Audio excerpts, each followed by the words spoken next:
Reports have come out that the Toronto Raptors and San Antonio Spurs are currently in talks for a potential Jakob Poeltl trade, and while the Raptors have been reported about being interested in Poeltl for over the last month, and have offered multiple packages to the San Antonio Spurs over that time span according to this report, but the Raptors are now willing to add Gary Trent Jr. to these deals, and have had his name thrown out in multi-team packages with the San Antonio Spurs. So we'll break down this entire report, what the Raptors would likely have to give up to acquire the Spurs starting center, and the teams that we're competing with in order to acquire our former big man, as the Celtics, the Blazers, and the Pelicans are also interested in acquiring Jakob Poeltl. So lots of stuff to dive into. Before we really sink our teeth into it, I want to say we are very, very close to 27,000 subscribers. So if you guys are enjoying pretty well the daily uploads, usually twice a day really over the last month or so, definitely hit that subscribe button. It means the world to me.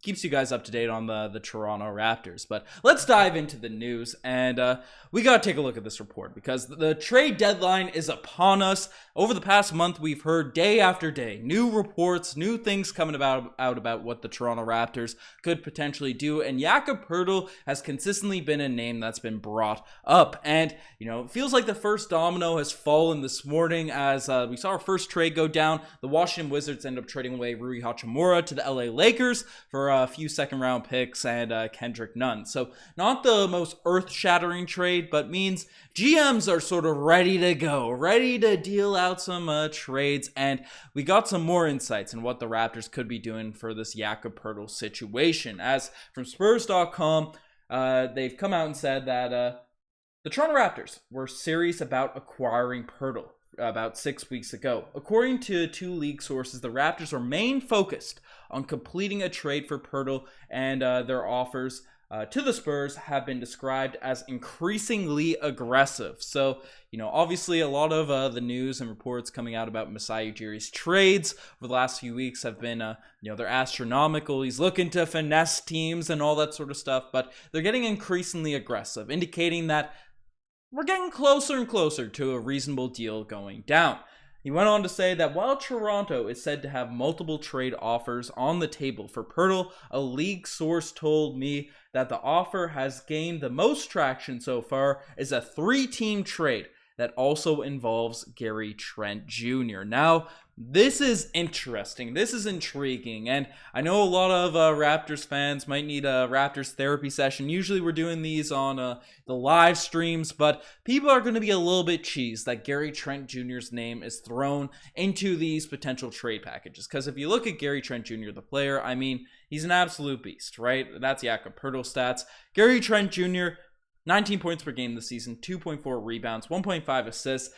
3-point percentage is creeping up and up and up as the season's going along, up to 37% now at this point.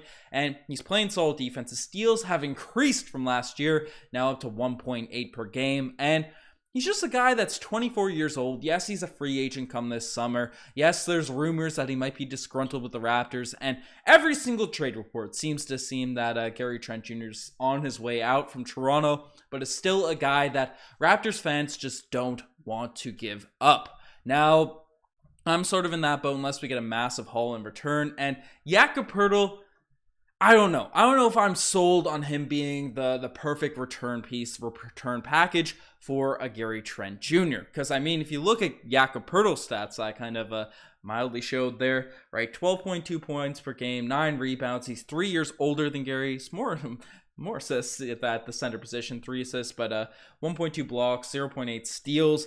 And yes, he's very effective around the rim. Yes, he's a very strong positional defender, so we'd be able to go back to run some of the schemes that we had with Marc Gasol sort of anchoring the paint for the Toronto Raptors during our championship runs. He's not a shooter, so you don't even think about him knocking down any 3-point shots or deep middies or any such shots. And he's not even a good free throw shooter. He's shooting in the 50s in terms of free throw percentages, roughly 58% on this current season. So, we are giving out our most consistent and our toughest shot maker, giving him away for a dude that only decreases our level of shooting coming out here. Yes, it fills our hole of needing a proper rim protector, a guy that's a veteran, a guy that's defensive savvy, right, that can come in, that is actually 7 foot and can guard players around the league, which is going to be key for the Toronto Raptors. But giving up that amount of shooting is just not going to be a good look. But I'll dive into the reports before I really give my opinions on it, but Gary Trent Jr. might not be the only piece we also have to give out in a potential deal, because both Jakob Poeltl and Gary Trent Jr. are guys that are unrestricted free agents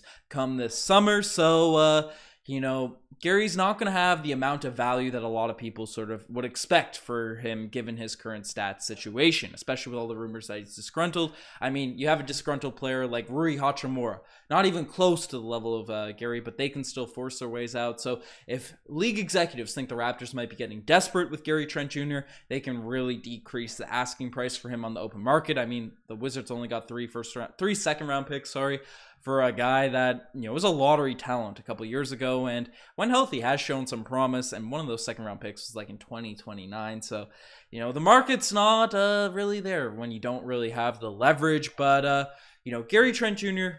might not be able to cut it, even though we'll see, because this report also came out and said that since training camp, Spurs Talk has exclusively reported on multiple occasions that the Spurs are requesting 2 first-round draft picks in any trade involving Poeltl.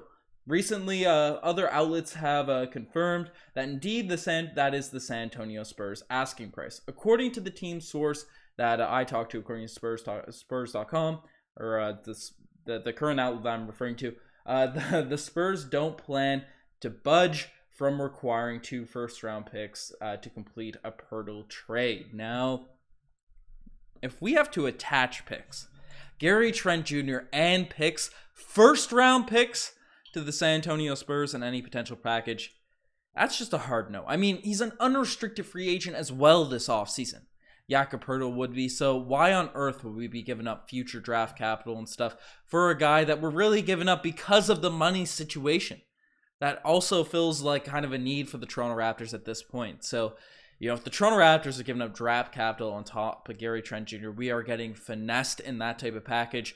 So that is, even if you could argue that Jakob Poeltl is a higher value player, like first round picks, especially considering the Toronto Raptors' current status as a team, unless there's like top 25 protections on them, like that is a bad trade for the Toronto Raptors now at this point. So how could I see a deal getting done? How could we see a deal, and why would this deal potentially go down? Firstly, I think if you're under the assumption Gary Trent Jr. is not going to come back to the Toronto Raptors this offseason, he's sick of being in Toronto and all that sort of stuff. And 2, you can get some assurances that Jakob Poeltl will come back to the team long term. I think that would all be prerequisite in order for a deal to happen of this magnitude, of this sort of package going to San Antonio. So that's the first way I see it, and I'm cool with bringing in Jakob Poeltl. By me expressing my frustrations, potentially giving out Gary Trent Jr., so not me trashing on Jakob Poeltl. If we could bring him in, I would be ecstatic. I'd be elated to have a rim protector that's mobile on defense, right, that can finish around the rim, back on the Toronto Raptors, because that's such a key piece to what the Toronto Raptors want to run on the defensive end and all that sort of stuff. And he's switchable too. So Jakob Poeltl will be a perfect fit with this Raptors team, but at the expense of shooting. And some people I've seen on Reddit, I forget who made the take, I should give the credit there, but they said this would be a tanking move for the Raptors if they acquired Poeltl, where we completely destroy our shooting in terms of our roster construction. So while we'd still have all the talent in the world, right, we wouldn't be able to shoot, so we'd still be losing games, and we'd have a better shot at Scooter, Victor Wembanyama, right? I thought that was an interesting take, but so maybe it's not a win now move acquiring for Poeltl, just the Gary Poeltl trade in a vacuum, but again, no picks would have to be allotted to it or anything like that.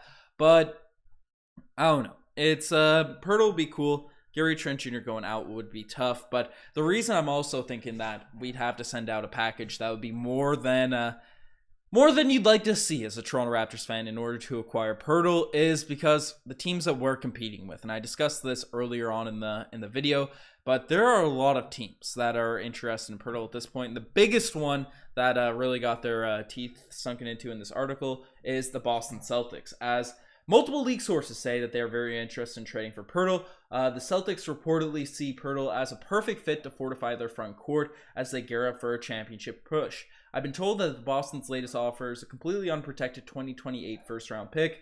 Currently, the Spurs have the option to swap that first-round pick with the Celtics in 2028, as long as the pick isn't the first overall selection. The pick swap is acquired by San Antonio Spurs in the Derek White trade. In this proposed deal, the Spurs would get the 28 first-round pick outright, as well as the first overall protection that would be dropped. So, there is that pick, a first round pick that is being offered to the Spurs on that front. And even though Gary Trent Jr. is a guy that's sort of a free agent this summer, I don't think, especially from the Boston Celtics, I think he can outdo a single pick from the Boston Celtics, but obviously salaries would have to match, so that wouldn't be the only thing attached to a deal going back to San Antonio from the Boston Celtics there. So we're currently competing with Boston if we want to acquire Poeltl, and then we also have the Pelicans as well as the Portland Trailblazers as two teams interested in acquiring the Spurs big man. And yes, they have Yusuf Nurkic down there in Portland. Yes, they have Jonas down there in New Orleans. I forgot to screenshot this part of the article, but basically they said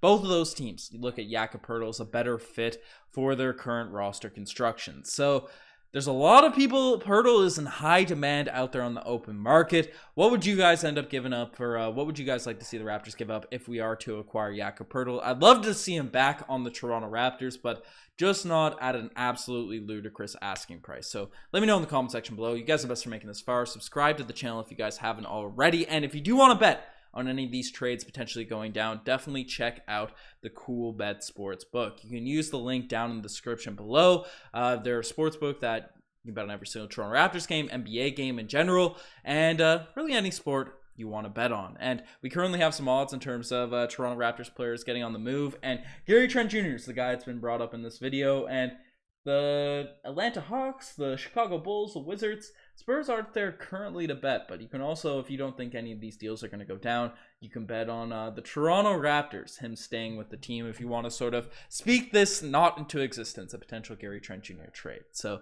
appreciate everyone on that front. Definitely check out the link down below, but you guys are the best. I'm signing out. Cheers.